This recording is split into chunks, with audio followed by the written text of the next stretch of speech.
Welcome. Thank you for joining us for Sowing Change, a conversation exploring how artistic ways of seeing the world support imagination for food sovereignty with Erika Allen, founder of Urban Growers Collective in Chicago, and Linda Goode Bryant, founder of Project Eats in New York. I'm Emily Mello, the Mayor's Senior Director of Learning, Education, and Public Programs at the MCA, and I'm thrilled for these two creative forces to meet on the occasion of this talk and generously share the stage for all of us to be nourished by the possibilities they bring to civic space, land, and community. Before we continue, a reminder to please turn down your phones unless you are using it for captioning. Thank you to our generous funders, a full list of whom you can see on this slide. This talk was prompted by the museum's long-standing collaborations with the Chicago Architecture Biennial, and I want to thank Trinity Median, Public Programs Coordinator, and Rachel Kaplan, Director of CAB, for their support of this program. CAB 5, This is a Rehearsal, is curated by the Floating Museum, and the collective has organized a wonderful exhibition of artists, architects, culture workers, and planners who imagine infrastructure, civic participation, and the role of aesthetics in expanding how we frame the relationship between our environments and ourselves. So much gratitude to the Floating Museum for this exhibition, which closes this week. You can see a great portion of CAB 5 in the Cultural Center, while several projects around the city have seeded ideas through temporary interventions and long-term engagements, such as their pairing of Erika Allen with David Benjamin, who's practiced the living, worked with Allen to create a pavilion for Urban Growers Collective's artist residency activities. You'll hear more about that soon. I want to thank our production and visitor experiences teams for their support. And lastly, my gratitude to the whole learning department, particularly Akela Flotho for supporting the program this evening, as well as Evelyn Sanford Nicholson and Ahmad Bracy, who this year organized a 4-part learning series for teachers, The Impact of Food Apartheid in Education, which further prompted me to consider related topics for the MCA's broader intersecting audiences. I'm going to introduce our speakers and attempt the impossible task of briefly sharing a few of their tremendously inspiring accomplishments with some images. Then I will join them to facilitate their conversation, and we will open it up to questions at the end. But first, please join me in welcoming Linda Goode Bryant and Erika Allen to the MCA stage.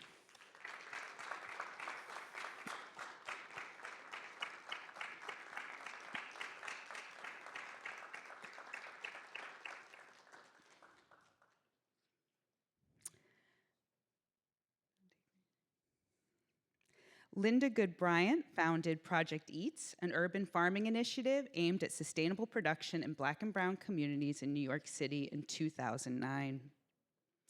Her decades of art-based activism began 50 years ago in 1974 with her founding of Just Above Midtown Gallery, JAM, a self-described laboratory that foregrounded the work of African-American artists including David Hammons, Marin Hessinger, Butch Morris, Sengun Ngugi, Lorraine O'Grady, Howard Dina Pindell, and many others. After closing JAM in 1986, Linda dedicated herself to filmmaking, directing the Peabody Award-winning documentary Flag Wars, which explores the tensions between preservation and gentrification. In 2014, Project Eats transformed the concrete of a former parking lot embedded in the Marcus Garvey apartments in Brownsville, Brooklyn, into a community-based urban farm that grows food organically and sustainably. The site is a hub that provides learning and economic opportunity and aims to strengthen the bonds among local residents through art and education. Project Eats now has half a dozen farms across 3 boroughs, including Ward's Help SEC on Randall's Island,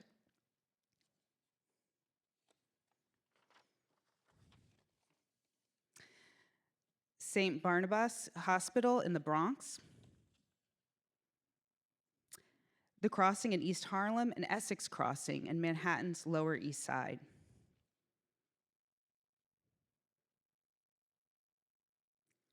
In 2020, Bryant received an anonymous Was a Woman Award and a United States Artist Beresford Prize.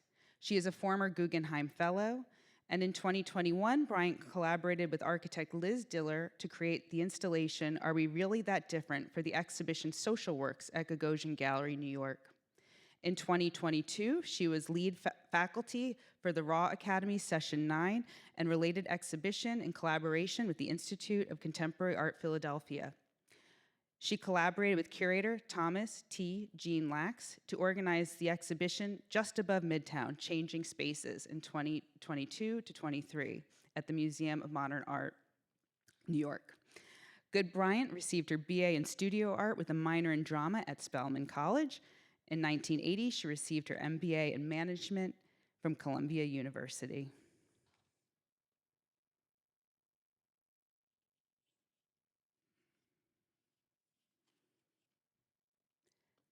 Next, I will introduce Erika Allen, is the co-founder and CEO for Chicago's Urban Growers Collective. She launched UGC in 2018 to address the inequities and structural racism that exists through the food system and in communities of color, using urban agriculture as tool and method for this work. However, Allen's work in food justice began long before this as the director of Growing Power Chicago for 15 years, when her motivation was sparked while working on her thesis for a master's in art psychotherapy at UIC in 2000, focusing on the development of a program for at-risk urban youth. Urban Growers Collective has 8 farms located in New City, Elkhead Gardens, South Chicago, Jackson Park, 60th and King Drive, Englewood, Bronzeville, and Grant Park. In addition to those farms, the Green Era campus in Auburn Gresham will be the site of an urban farm, retail store, nursery, community education center, and green space. Allen is president of Green Era Educational NFP and co-owner of Green Era Sustainability Partners. Green Era's mission is to create more sustainable communities by supporting local food production through better management of biodegradable waste and access to soil. They are transforming a 9-acre vacant brownfield on the south side of Chicago into a renewable energy facility and green oasis for economic empowerment, clean energy, fresh produce, and vibrant communities, and the Midwest's first sustaining anaerobic digester. Oops. This is the interior. It will divert millions of pounds of organic food waste from landfills into renewable gas and nutrient-rich compost. Allen, who received her BFA from the School of the Art Institute of Chicago, uses her experience as a visual artist to consult with individuals and organizations to support their visioning of social and economic change. She is passionate about social justice and working with multicultural groups towards the elimination of racism and related oppressions, as well as the root causes of poverty by integrating creative and therapeutic techniques alongside food security and community development. Allen is co-founder of the Chicago Food Policy Action Council, serves on the board of Grow Greater Englewood, sits on the Leadership Council for Growing Home, and is an advisor for the Community Food Navigator Project. Illinois Governor J.B. Pritzker appointed Allen to the Illinois Leadership Council for Agricultural Education for a 3-year term, and she was recently appointed by the presidential administration to join the USDA Farm Service Agency State Committee for Illinois. In 2022, she received the James Beard Leadership Award for her work to create a better food world. She is also co-chair of the Food Equity Council for the City of Chicago. I'm honored once more to thank Linda and Erika and join them to hear more about their vision and histories that guide their work. Please please join me in welcoming them once more.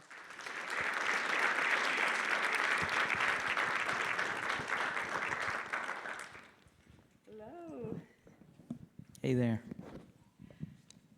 I hope I got all the background out of the way so that we can dive into some great discussion, but just reading through those accomplishments, I am all over again endlessly impressed by you both.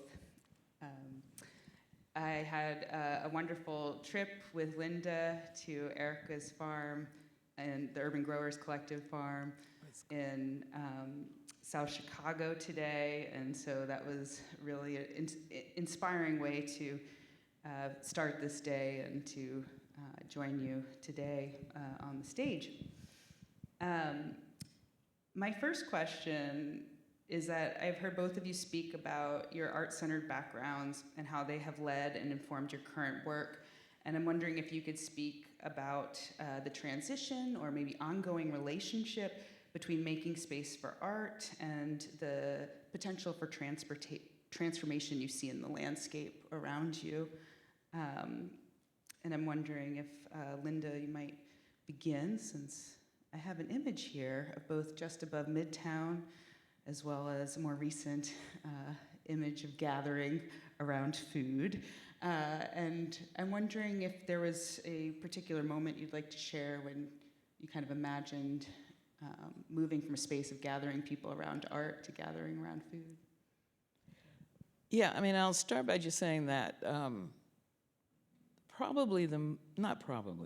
most valuable resource we sapiens have is the ability to imagine and transform what we imagine into something tangible and perceivable for others to experience.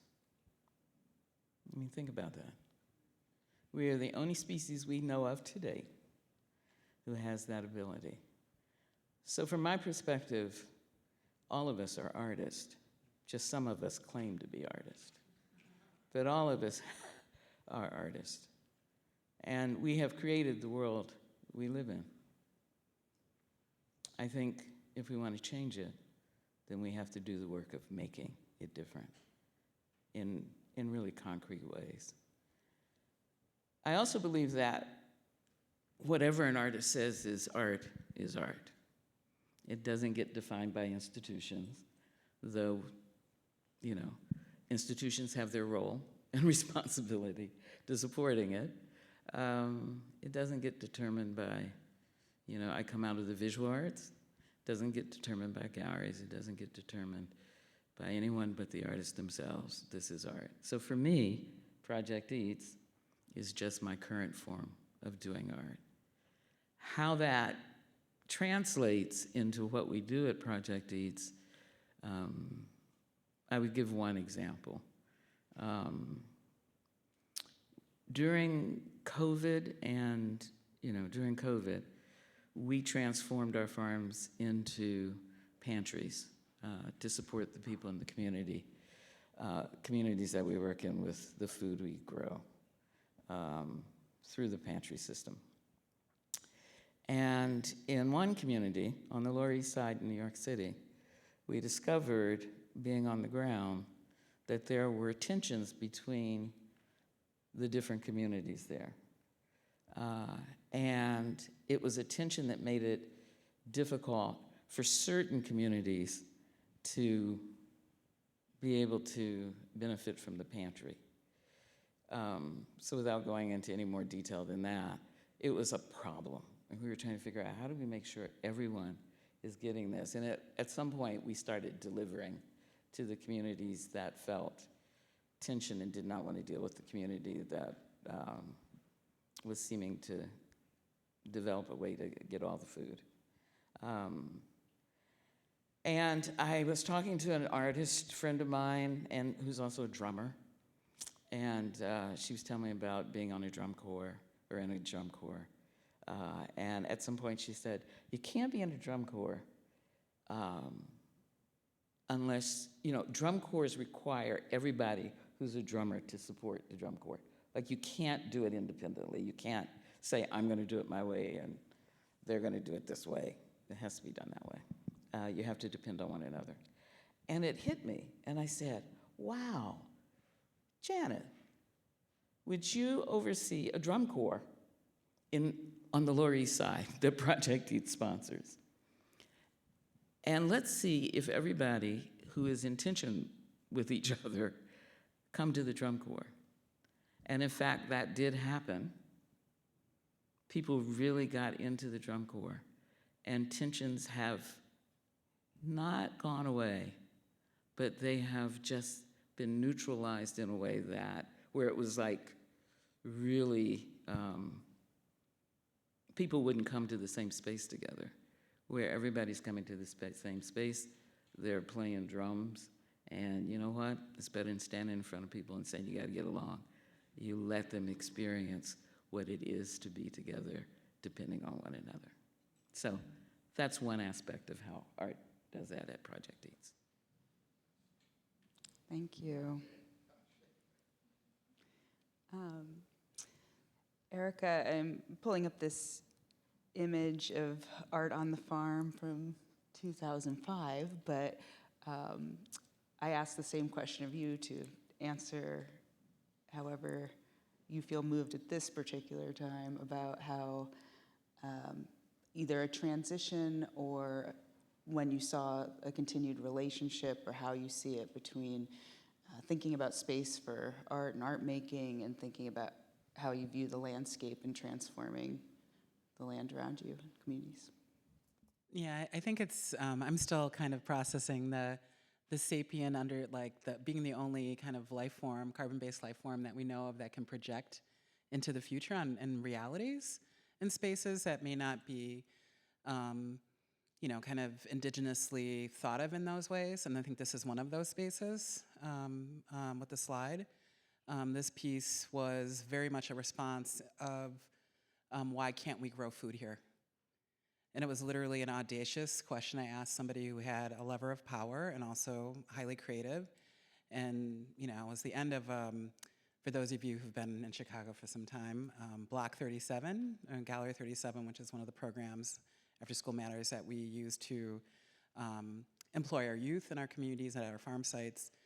It started off as Gallery 37, so it was an arts training program on Block 37, which was just like an empty block that used to be in the theater district, and all the buildings were imploded, and it was just wood chipped, and then tents were popped up, and youth from all over the city were employed there. And after that program transitioned to a brick and mortar, and when that was developed, that last year, it was actually the first job I had out of art school, which is kind of interesting.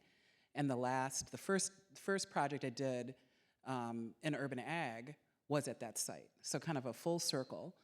And when it was closing, I asked, why can't we farm in Grant Park? Literally just asked. Like, there's all that land. I don't know what, something happens there. There's grass. There's flowers planted, but why can't we grow food there? And because I couldn't quite figure out and didn't want to spend my time and my creative energy trying to deal with red tape and bureaucracy. I just wanted to grow food and prove you could do it in the city, and you could do it intensively, and it could be beautiful, and it could be something that would change the way that we see ourselves in relation to the built environment. How we see ourselves in relation to food production was also an homage to my upbringing, where I farmed 120 acres in my family. We had no off-farm labor, which is real. You know, I grew up really, like, had a kind of an old-fashioned upbringing where I worked a lot. So the idea as an artist, coming to Chicago, going to art school, going through that whole experience, and then kind of going full circle, literally, this space is across the street from the school, from the museum. And having that juxtaposition of sort of bringing yourself and your ancestry and these gifts into the built environment and actually seeing it, being able to see it, being able to ask the question of why, having the curiosity that actually shifts into implementation, and then creates a space that was previously not perceived as a reality for certainly Black youth, multicultural Black woman having sovereignty and agency in this space, the front yard of Chicago. It's still kind of unnamed, and not a lot of people know that I curate this space, along with our team and folks who have learned in this space. Young people have been employed in this space, but it really kind of shifts the narrative. You know, it shifts the narrative of what what we can do with space, what we can do with existing resources.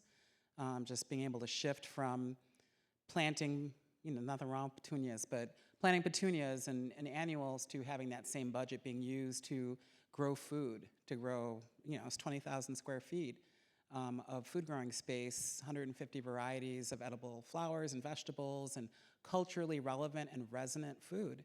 So as people walk through, they're kind of reminded of who they are through the food, through the landscape. And what does that do to our humanity and our connection to each other? What does that look like to have a city that is based on agriculture, an agriculture city? You know, the stockyards, like this was a major, pre-colonization. This was a major trading area, and continues to be. So it's just, I think it's such an important attribute to both talk about, thinking about shifting realities, being able to see things that are not immediately visible, and then having the energy and the kind of tenacity to transform a space, to open it so that it's accessible to everybody, but still meets the formal needs of the space. And I think that's critical. I think it's critical for people who have never, in this case, a lot of our youth had never been downtown to Chicago. This is their first opportunity that they had, really, to leave their neighborhoods at 14, 15, 16, to have agency in Chicago, to see the lake. We had youth that had that experience. So I just think it's such an important thing for us to not underestimate when you have vision and you are able to voice it and imagine how that can transform society. I can move on to the next question, but there was something in what you were saying about kind of seeing space and being able to prove that you can grow or transform food in it. And I'm reminded of Linda hearing you talk about being able to grow our own food even if it's in concrete. Did I get that quote correct? On concrete. On concrete, yeah. And both of you do a lot of youth work, and I was wondering, Linda, if you might talk a little bit about some of the youth work that Project Eats does as well. You know, I'd say it's very similar to what you were just describing. I mean, I was shocked, and perhaps I shouldn't have been, because I had heard, early when, the early years when I got to New York, that there were people who didn't leave their neighborhoods throughout the boroughs. But when we launched Project Eats in 2009,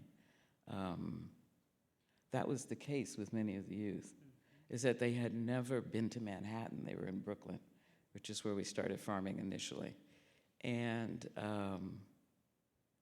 it was like encouraging them to go on the subway or come, like you need to come to Manhattan to get to the farm at Manhattan.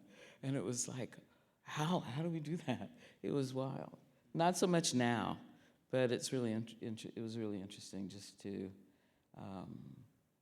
see how it's not just the plots we grow on, but the journey to those plots and the journey being in those plots with the community that surrounds them, the plots we have. Anyway, so a lot of similarities. Our programs are, we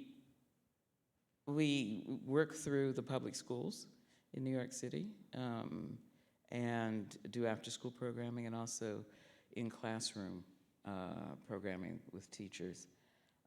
And one of the things that we learned, and we started doing that immediately, like the first side. Well, first, you know what? There must be a question in the audience, which I'll just answer now. I curse like a sailor. If anyone is offended, let me know. Raise your hand. I'll try not to. But anyway, the question is, how in the fuck do you have a farm in New York City where the real estate value never depreciates? I don't care what's going on. The real estate, right? And that was, when I realized this was something that I needed to do.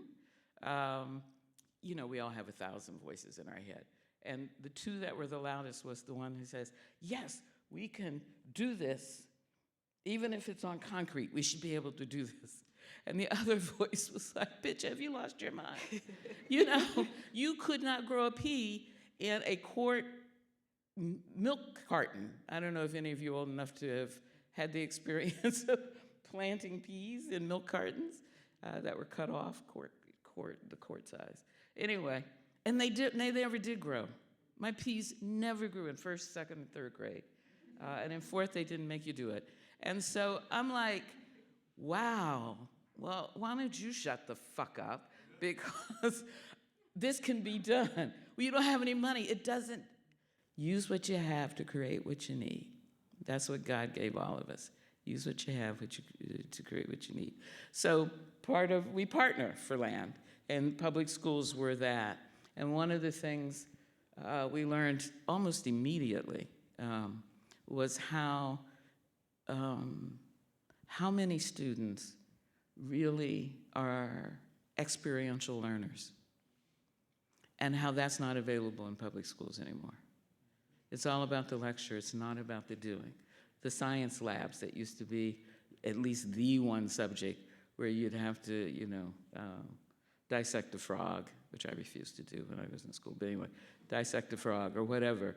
But you were in the experience of learning by doing. That's not available in New York City public schools anyway. And that's how a good portion of us folks learn, and I'm one of them. And so what we do in the work that we do in the schools is all about learning by doing. And the response of schools has been one where, well, that person's always a troublemaker. That group over there, they're this. What are you doing at Project EATS? Because they're all working together. They're not fighting one another, one school against another school in a building that has 4 schools in it. And I was just like, you know what? Make it possible for them to learn by doing, and not just through lectures, maybe. So anyway, we work with youth. We hire youth who go through the after-school program in the summer months, and by the time they're in junior and senior year, they are working. They have more opportunities to work through the fall season, so through the majority of the season in New York City. And we've been fortunate, as I've just met one of the youth that Erika met when I think he said he was 9, who's the farm director there now. Some of them stay on, and we have that, where they stay with us. The thing in New York City, though, is that they stay with us, and then they want to go farm in Hawaii. Haven't found an answer to that one, but.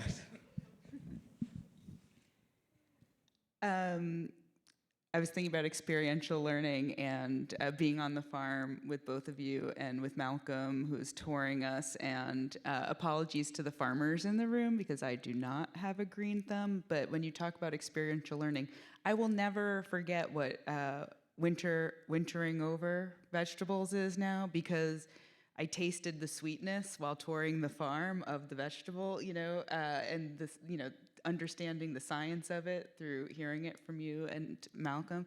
And I'm thinking about how that's just like every day for Urban Growers Collective and Project EATS. And, how lucky we are for everyone that we have so many people doing this work in communities. Sorry. I wanted to skip ahead here, Erika, and talk about, again, on our visit today, we saw the pavilion that I mentioned earlier in the introduction. And again, I'm going to tell you I love this watercolor of yours, the rendering of the pavilion. And I was wondering if you could talk a little bit about the development of the project and some of the things that inspired this space for art and art making on the farm. Oh, the built environment and farmers. This has been a long time in the coming, having a space that can both serve the needs of the farm, right? We're a working farm, a training farm, a healing farm more and more as we sink into the mission and vision of the space and our work. But having a space where the creative forces of the folks who are working on the farm, the folks who visit, the community, our youth, to have a place to co-create and to reflect on what is what we're doing in this space, in any spaces. We have, there's some images you'll see about some of the medicinal work that we do in herbalism. But this space really was developed over several years, the concept of it. We actually are in partnership with the Hyde Park Art Center and the Chicago Art Department to, rather than us, even, you know, I'm an artist, there's a bunch of artists on the team, but we're not experts in residencies. How do we have a space where artists can come and rest and create and co-create with nature and our community in a space that is both integrated into the landscape but a little bit elevated? So this design really came out of a series of charrettes that were held over a year, and probably 30, 40 artists who work on the South Side participated in one that was hosted by the Hyde Park Art Center. I believe last winter, yes, thank you. Fabulous Erika Dudley, who's also board president for UGC and for the Hyde Park Art Center. But just also, you know, kind of sharing the kind of the collective nature of the work and just the mycelial networks that are really part of literally the soil structure, but also how we work. So this space, can you actually go back to the other one? Was inspired by the drawings and the needs and the sort of facilities that people were imagining. Again, that visioning, that sapient nature of being able to vision forward and project onto a space. What would I do on the farm to create whatever the modality? Primarily visual, but all the arts, sonic, culinary, you know, written word, performative work. We're not really defining, but thinking about the farm as the source and the inspiration, but also the place of rest and kind of returning to the garden. So, and how do we get that in Chicago? It's our porch culture, right? Like, if you've been in Chicago and you've not had a good porch party or a good porch experience in Chicago, you have not lived in Chicago long enough.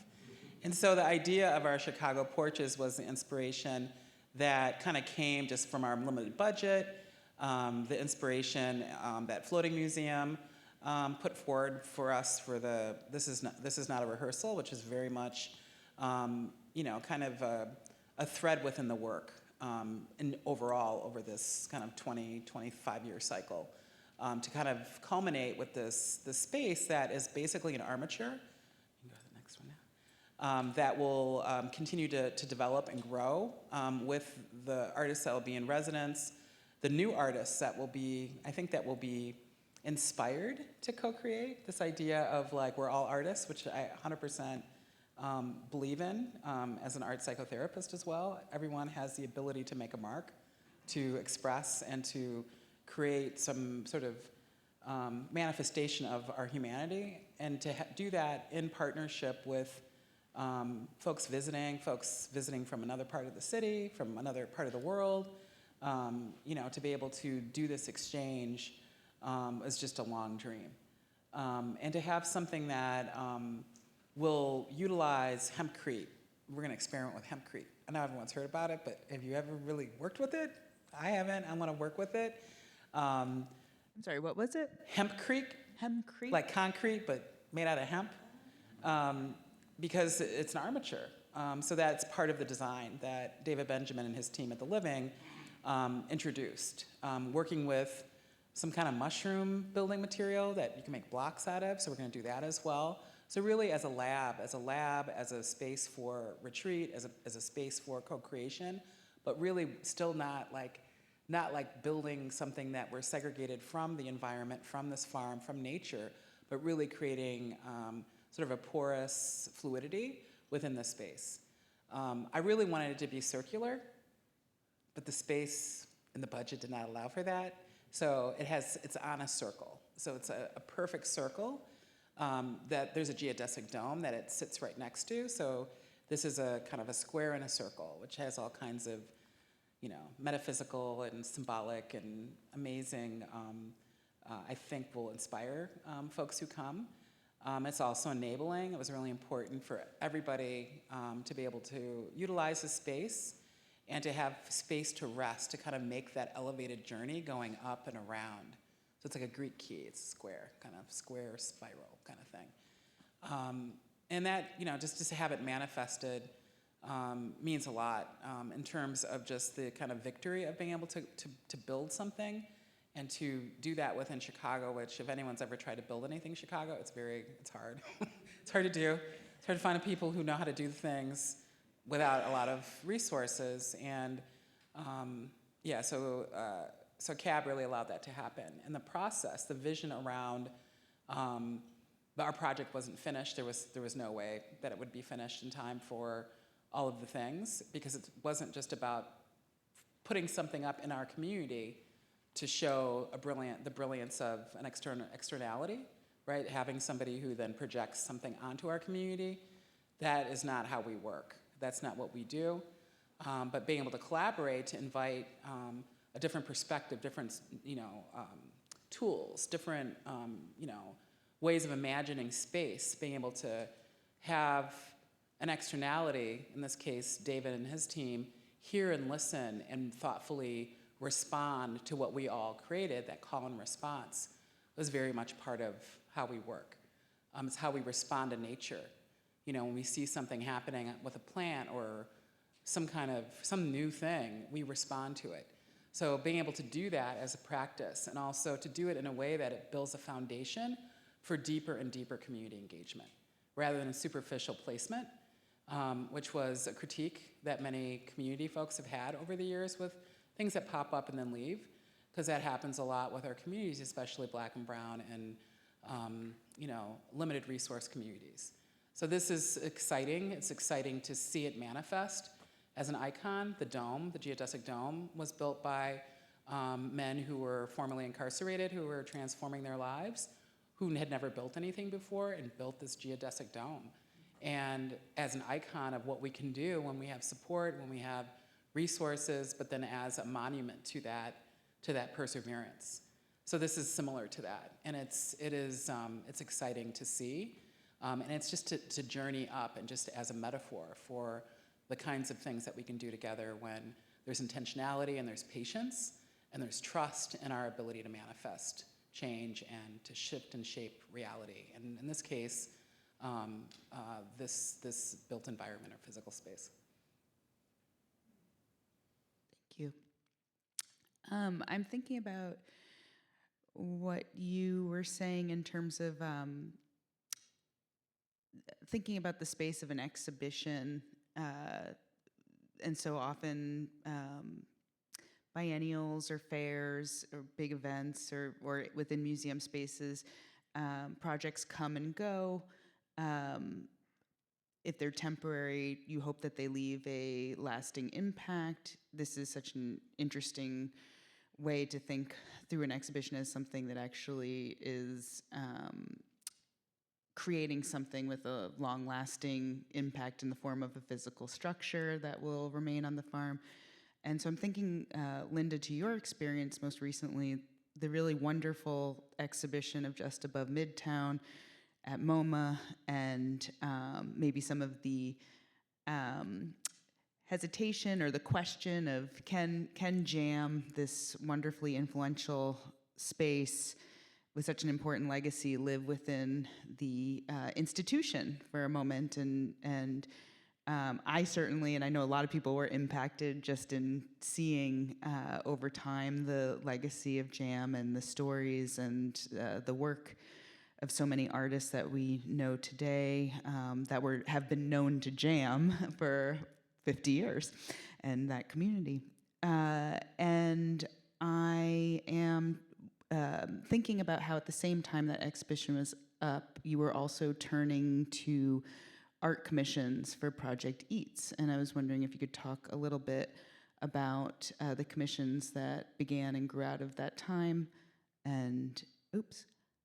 I'm going to come back to this, which is a QR code related to the pavilion that we'll put it up at the end where you can find more information about that.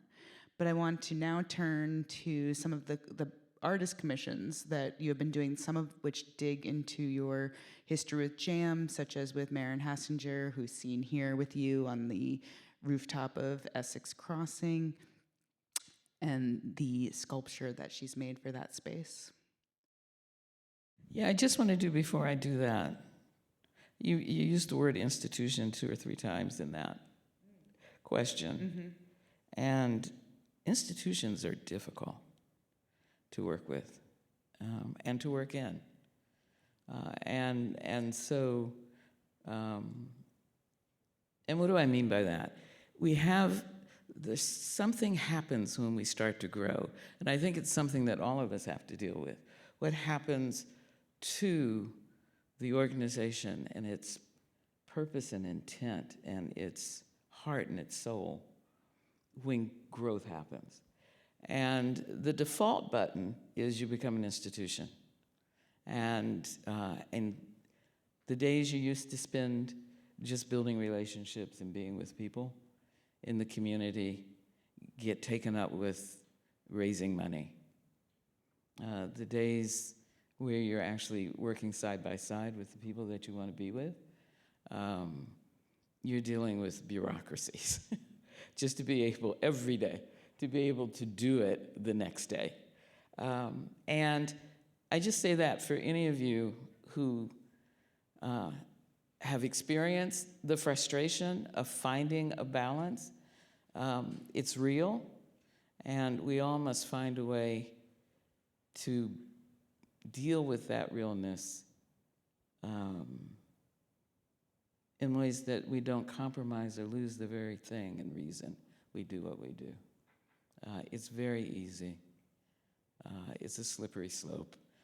That's enough of cliches right now. But anyway, there has to be a way to do it, because going from where it was all heart and no money, I mean, you bring up jam. Jam existed on credit card debt. My entire life into the last 3 years has existed on credit card debt and paying too much fucking interest, I'm sure, over a lifetime. But that's what I had. I didn't come from money. I didn't have money. Came from enormous range of other resources where I come from. And we all have those and other resources. But to get around, if you don't have money, you do what you can and use what you have. To the commissions. Yeah, I have always felt art should be discovered. You just happen on it and you engage it and experience it through that experience you have with that work that makes you stop. We live in times, and it's not like this is, it's always been like this, but it really has gotten hyper, I believe, from the time I came to New York in the 70s to now, and especially in the 80s, where it transitioned, where art became a commodity. Not that it wasn't sold before, but it's a commodity now. And that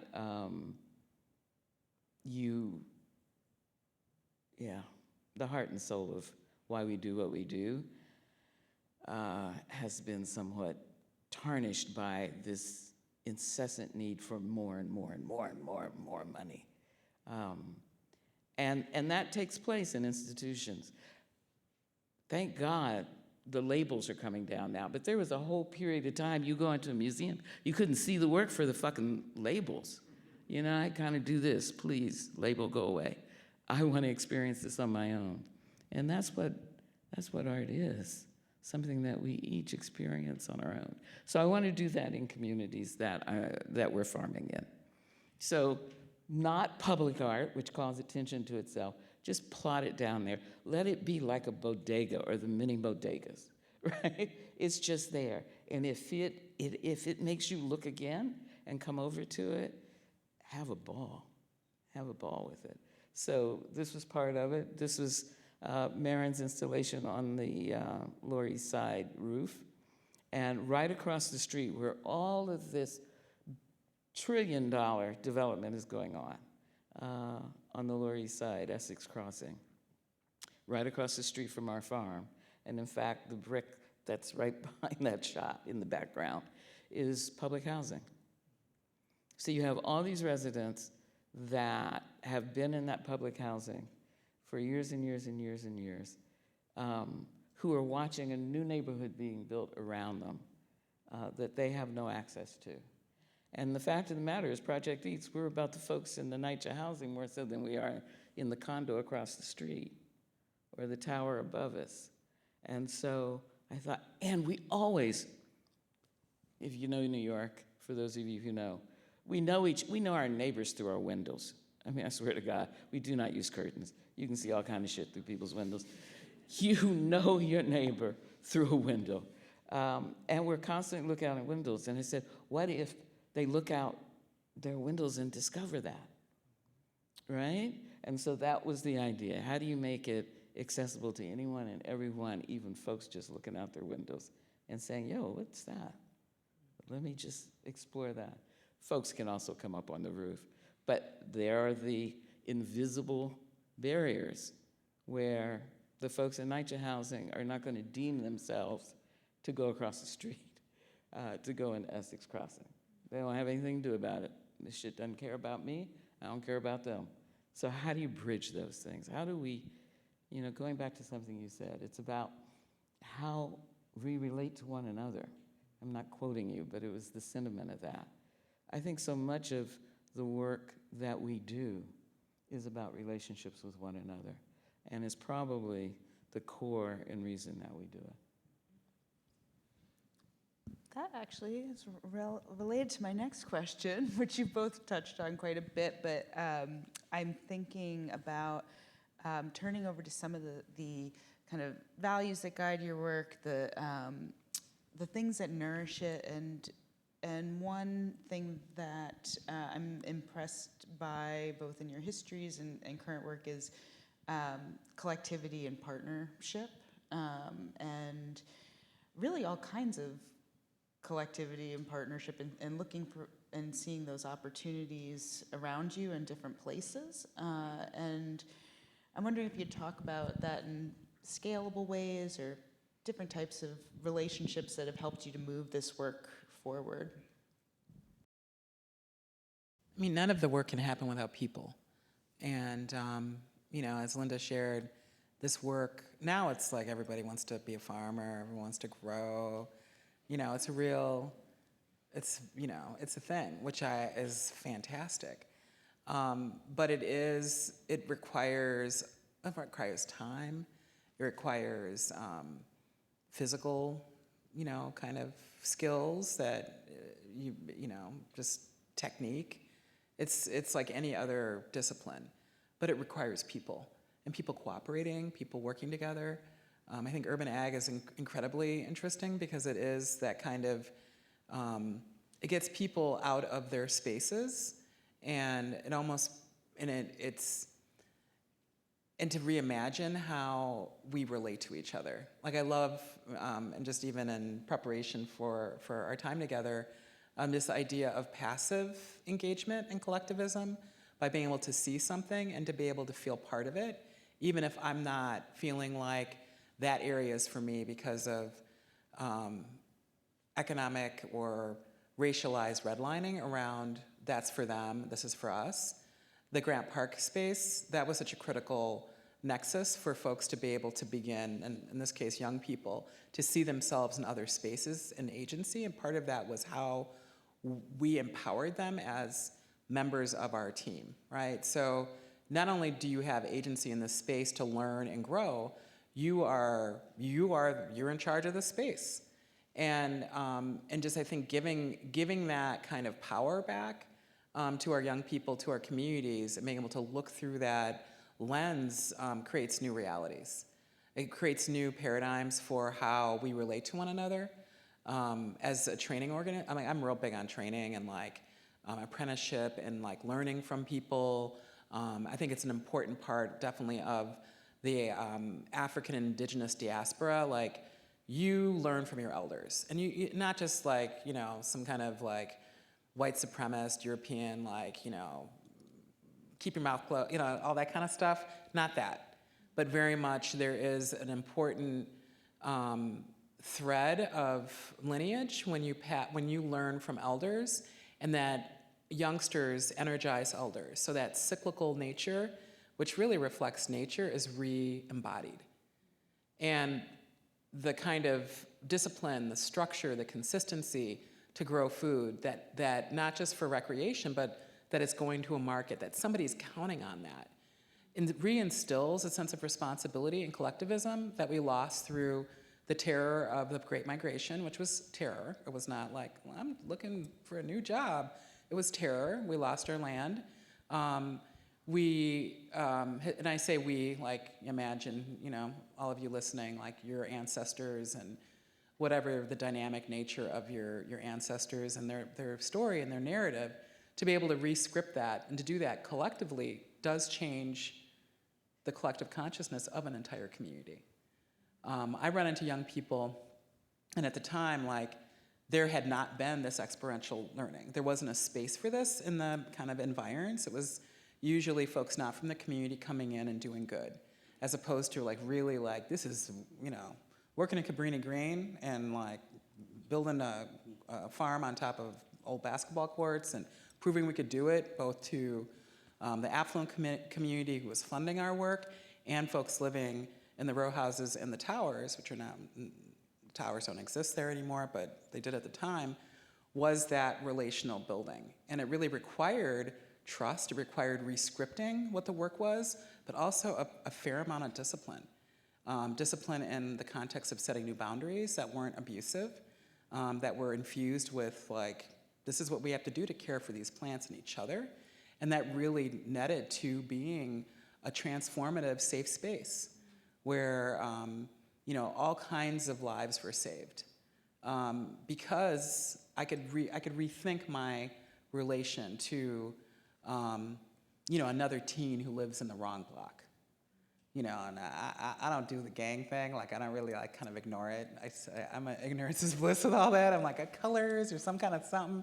I would just purposely be like, I don't know, well, you can go wherever, I would do that. Both in terms of, I think, just like a safety, but also because that's the reality it should be. No one should have to worry about having a relationship, a friendship, or a connection with someone who lives on the other side of the street. And to kind of re-engage within these spaces in those different ways sets us up for a pathway for all kinds of reconciliation, all kinds of reimagining how we can work in I don't want to say harmony, because it's not always harmonious, but in relation to nature, But if we can't even communicate or grow some carrots together, we can't, elevate to those other forms. Kind of went on a tangent, so I don't know if I actually answered. That was wonderful. I also just want to add to that there is nothing as quickly transformative than putting your hands in dirt. Put your hands in dirt. And you'll look up and see the world around you, and you'll look at yourself, and you realize how wonderfully small we are, and how important it is that we take care of this much bigger thing. Anyway, that's another thing that happens. Erika, you started touching on some of the stories and histories that nourish and inspire the work that you do. And this slide here, I know there's some text that explains it, but I was wondering if in your own words you could talk a little bit about the logo symbolism. The logo that is not an avocado or a bowl, because we heard that for a while. Follow the Drinking Gourd was Underground Railroad. Follow the Drinking Gourd was the Underground Railroad. It was part of the ways that Harriet Tubman and the other conductors would follow literally the Big Dipper, the North Star, to travel north to freedom. Those ideas of pathways to freedom, the things we're talking about, as artists, as creative, harnessing creative ideas and then implementing them so that others can see them and experience liberation, both in terms of how we think about space and each other, but also that continuum of this this narrative. We were talking earlier just about how, as Black people, how there were only 3 generations, 4 generations of not being enslaved. That's not very long. And to not acknowledge that in how we live and how we work and how long we live, all of those things that are embodied, that is what this represents. And it's an ongoing liberation, right? It's an ongoing finding freedom. What does that mean? And creating that pathway for me, I grew up how I grew up, but it was really a privilege to learn how to work and to always have access to food and just to take it for granted, like just the best food and mineral rich and all that kind of good stuff. You just take it for granted. And that's something that that became really clear that needed to be reconnected from this liberatory cycle. So yeah, just the ongoing iterations of the work of first creating this space, elbowing in there, and that dandelion, kind of growing in a crack in the sidewalk, all those metaphors, to like that literally is what we did, to like just, hey, we're gonna grow food here. This is the commons. This is public land. I'm not gonna deal with real estate because that's complicated. I'm not gonna deal with big I institutions who are gonna make it difficult to even manifest that dandelion through the concrete. This is what it can look like. Boom, transformative. Opening that up, having young people come from the West Side and South Side and have agency in downtown Chicago. And Chicago is very segregated and has got a lot of racism still. And we can see it in how long we live. So this represents all of that. Mm-hmm. There's research, Englewood versus Streeterville. Tanika's work around the folded map. Just same address, folded map, what is, how, like just property value. Completely different, just night and day. So wealth, health disparities, 20, 30 years, depending on your zip code. Those are things that are real. And so this idea of continuing, not literally, crossing rivers and having to travel through really dangerous terrain, that terrain still exists in the kind of auspices of the invisible barriers and the limitations that are still in place that we're fighting against. And it's kind of amazing. I mean, who knew growing food would and just problem solving around the complexity of that would, I'd be doing this long, because I do like to make some art, but I consider this art. And that's, I think, the doing social change work and thinking through how what we do with our energy to create change and to have these narratives, to tell our story, to own the story, to re-script the story, to learn more about the story and be able to share that together, that can happen in these spaces. Mm-hmm. Linda, I'm wondering if there are certain touchstones that inspire you with your work. A consistent thread that I hear from you oftentimes is just going back to the power of imagination. I often think, I see this interesting, of course it's a projected arc on the history that I'm distant from, but of seeing, my experience of JAM and how all the eviction notices and bills were included, and thinking about how tremendously powerful it was to create that space in Manhattan for Black artists to find community and share their work, and for all sorts of people to engage and know this work, to then fast forwarding to thinking about space through filmmaking and thinking about the precarity and gentrification and the tensions between preservation, to fast forwarding to thinking about urban space and what can be grown and developed within communities. And I'm wondering, do you see those pieces all linked together, or are they all just different chapters of your life, and how you might reflect on that?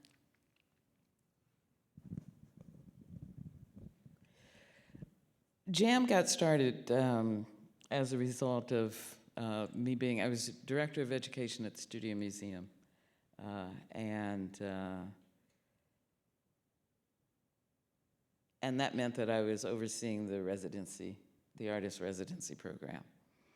And so artists who were residents always had other artists coming in. So artists were always in the museum, and the education department at that time was on, the Studio Museum was on 125th and 5th. And so above Kentucky Fried Chicken, the smell was horrendous. Do not eat it. I'm going to tell you, that shit smells bad. But anyway, grease. And so, anyway, and we were on the top floor, the education department and the artist in residence. And so they were in the building all the time, and inevitably at the end of the day, the artists would just start talking about, they won't let us, they won't let us, they won't let us. And it conjured up my childhood for me, because I was born in a family of all boys. On my father's side, on my mother's side, everybody was a boy but me. So I was this other, and I'm old enough to, well, it's still bad, but it's not, it was more, girls do this and boys do this, and very binary, and blah, blah, blah, blah, blah. And I was like, I'm gonna be me. I am me, I am me. So why am I saying that? By the time, the artists are doing this and having this conversation at the end of every day, and one day I just said, let's start our own gallery. And everybody's going, we can't start our own gallery, we don't have money, we don't have this, we don't have that, we don't have this. And those conversations went on for a while. And finally I just got frustrated, and I said, fuck them. Just fuck them. Let's just do it ourselves. Well, how are we gonna do it? I don't know. I have no idea. But you gotta start there. Let's just fucking do it ourselves. And that's when it hit me. I had a Citibank card. And I said, well, this is what I got. And then, I won't tell you the origin stories of Jam, but it goes back to, I think if there is one thread, I've always, as a kid, the boys were, no offense, okay? No offense. But really just dummies. And I don't mean dummies in terms of smart, they're just dumbos. Like, why are you doing that? She did stupid stuff to me. And I was with them all the time. We had a very close-knit family on both sides. And I'm like, Jesus, please. Why was I born here in Columbus, Ohio? I belong in New York. And why do I have to live in this family with all these boys who just thought I was odd and messed with me all the time? And I just said, just fuck off. Which is why I curse, I guess. Because that's the only thing I could do to make them just leave me alone. Did you hear what she said? Fuck off. Anyway, that is the thread. It's like, there is nothing, if I sit and let the world tell me who I am, then I've given my life to somebody else, and no one owes you don't owe anybody your life. And I felt that at a young age, and I've always just done it. Just do it.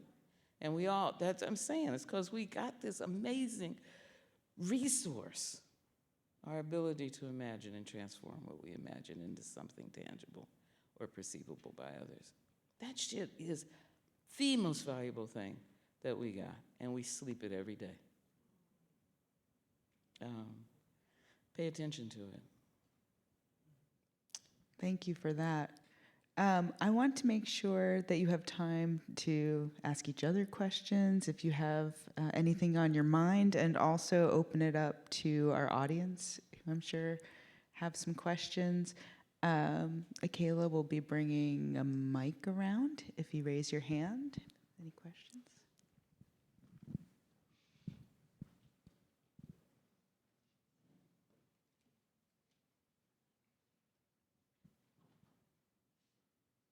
See somebody up there?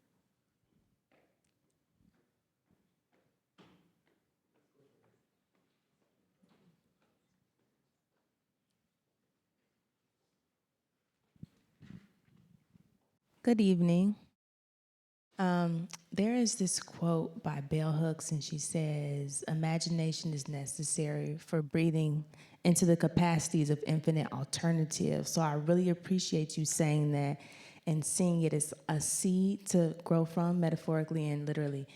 But the challenge with that and the question that I'm phrasing is, how do you, for someone who's looking for communities and trying to start from scratch, to do that with imagination without the necessary resources, how do you keep the grit in doing so when you don't necessarily have the finances or you don't necessarily have the team? What keeps you going? I know that's long-winded, but No, I mean, the, I'm sorry, I'm gonna answer it just because, so Project Eats, this is how it started. After the scenario I already gave, said I'm gonna do this, I went to a community that I had a different project with a school in, which is Brownsville in Brooklyn.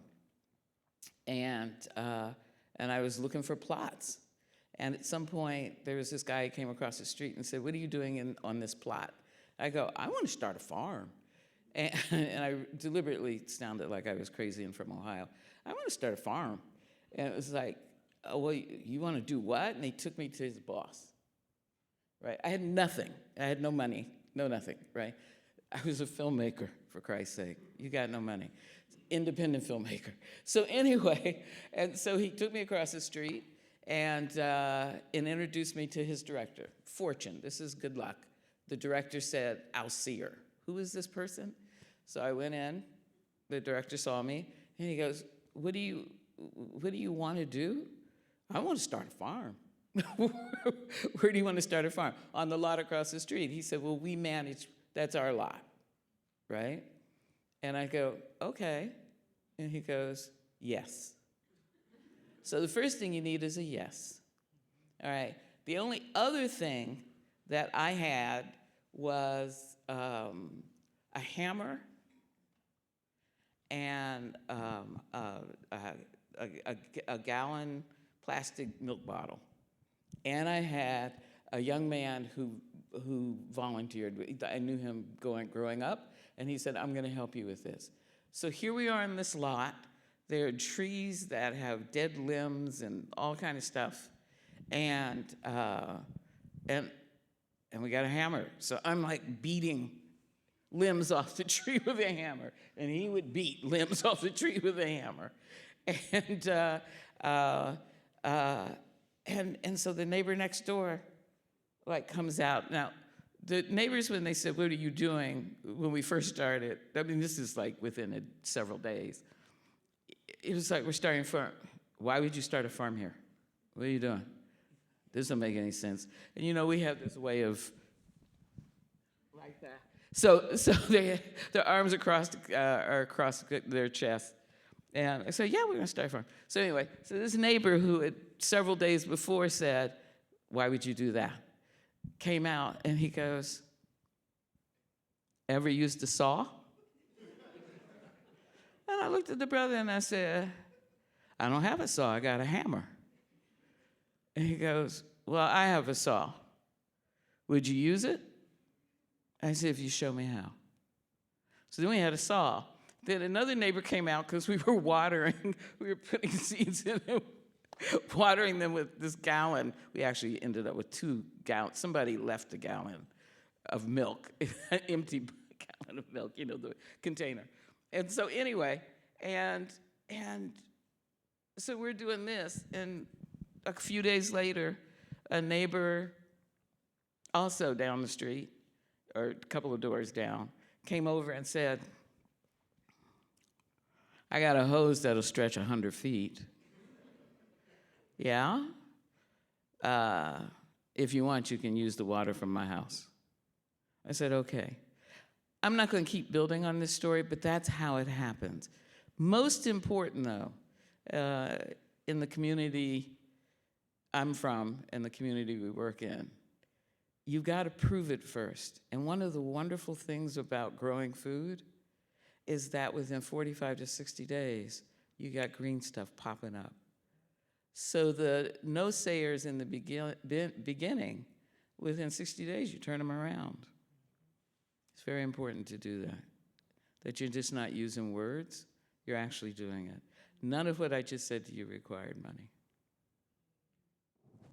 And I would just add too that it has to be more than a notion, right? It starts with a notion, but these projects, 40, 60 days, something's growing.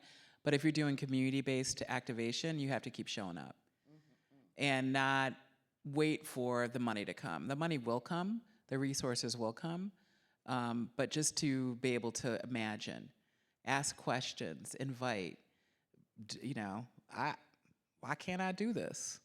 I have an idea. And it's sort of like, there's something about, and I don't know if this is, I'm just going, I love the magical nature of this work, that because it is nature and because it is so generative, it's life. We're tending the earth, recreating spaces that are depleted, like growing on concrete, finding those spaces. There's a certain just magical thing that happens because people remember who they are and they want to be part of it. And as a young person, I still consider myself in that category, but different levels of energy than I had, 30 years ago. That energy is what really, you need that to do this work. And it creates, it's generative. So just start, have an idea, emulate people whose work is mature, just like any other discipline. And follow them, apprentice, learn.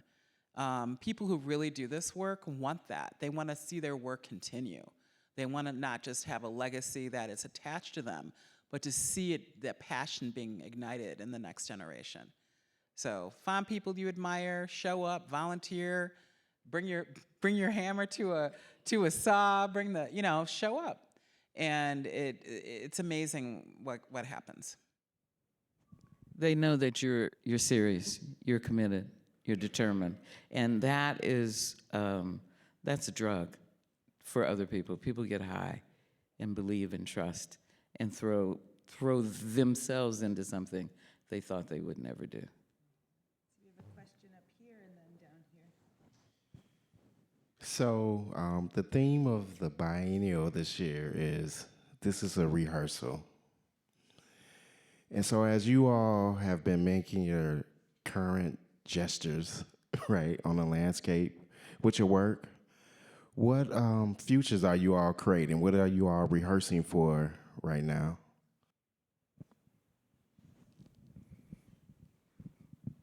I think, speaking about that in terms of Project Eats, ultimately, from the farm lens, the goal is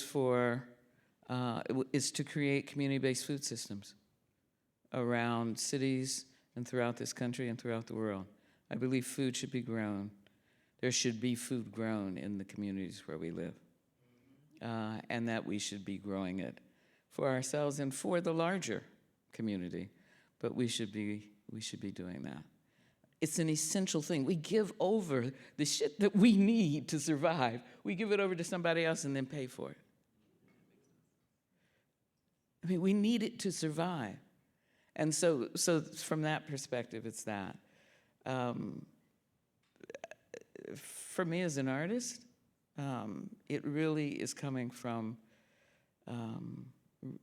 hopefully being a catalyst that reconnects people to their imaginations and their ability and confidence in their ability to make what they need using what they have. I believe in that so fundamentally that we have got to start to care for the most valuable resource we have. I just wanted to mention I'm putting this up if anybody wanted to link to more information about the CAB project that Erika was a part of. Craig, I'm going to answer your question. For me, it is, I love working in collectives. I love the Floating Museum and how much they trusted their process. the project will unfold over the next 3 to 5 years. It is not a short-term space because it will engage and it will physically grow, and the people who come in who are in residence will contribute not only to that space but the entire ecosystem. So there'll be that call and response, which is a really important, cultural phenomenon, and it's a mirroring, right? So I'm excited about that. Also, we're creating green energy. Like that will allow us to grow food in perpetuity, because you eat your food, you get scraps. They shouldn't go into a landfill because we're in a climate change reality. So anytime we can mitigate methane release, it extends the amount of time that we're able to breathe and be outside. I mean, things are changing, and they're changing rapidly. So I think about that, and I think about the proximity of where we grow food. It's not just a vision. It is going to be a needed reality, because we should not be bringing food in thousands of miles because a corporation makes that decision because they can make more money by exploiting another environment or culture or people's labor. That creates global instability, and that it continues to nip away at our humanity just because we get something cheap. When we can grow our own food, if we have that agency and that understanding, and we have the resources to do it. And so if we have a whole bunch of those kinds of activations, we'll be able to not only extend, our balance, our ability to not have to be inside all the time because there's some kind of superstorms going on, which I think at one point sounded like science fiction, but that is a coming reality. But that we'll be able to lean into each other when there are those challenges, and we can go down the block and get food, or go to, a local restaurant by walking down the street, because we're thinking about that in proximity to one another. So those are all things. We need built environment to do that. We need agency. We need to eliminate redlining and all the things that kind of keep us from being in relation to one another and the environment. And I really think that this is not a rehearsal is kind of it's so multi-layered. It's not. Like we're creating these new environments so we can live differently, I think, amongst each other. Thank you. We have time for one more question. Both of you guys spoke about how your organization started from small communities, from one plot, and now you have half a dozen farms. You said 11 farms. They are these massive new realities you've created from a seed. How have you prepared yourself and trained yourself for going from those first seeds to the next step? You spoke about the winterization you learned about. Like, were you talking about that on day one? How did you, across this time period, prepare yourself and change yourself throughout this journey?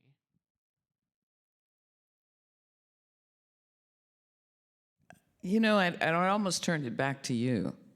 I mean, each day we learn something, right? And that shifts us this way, shifts us another way, and we grow. I mean, each step is leading us to the next bit of knowledge and experience and problem to solve. I mean, problem solving is wonderful. It's scary, and tell fear to go fuck off. It's like, it really is, and I don't mean to be light about fear. I mean, I understand it, but spend time thinking about how much of it are you generating? How much are you generating within yourself, and what's really something that's fearful? But all that is to say,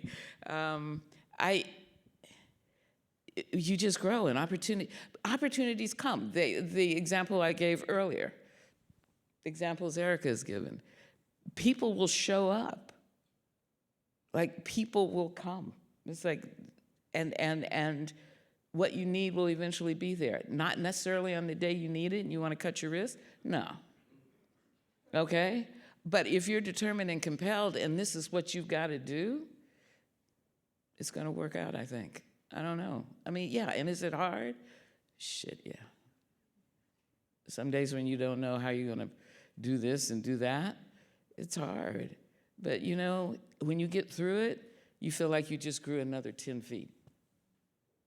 It's just life. man, it's just life, you know? Every day, it's two sides of a coin. Every day, there are the great things and there are the horrible things, and we find a way to balance them and keep on moving if we can. Or hopefully somebody helps us keep on moving if we need that. Just believe. Really, just believe. Yeah.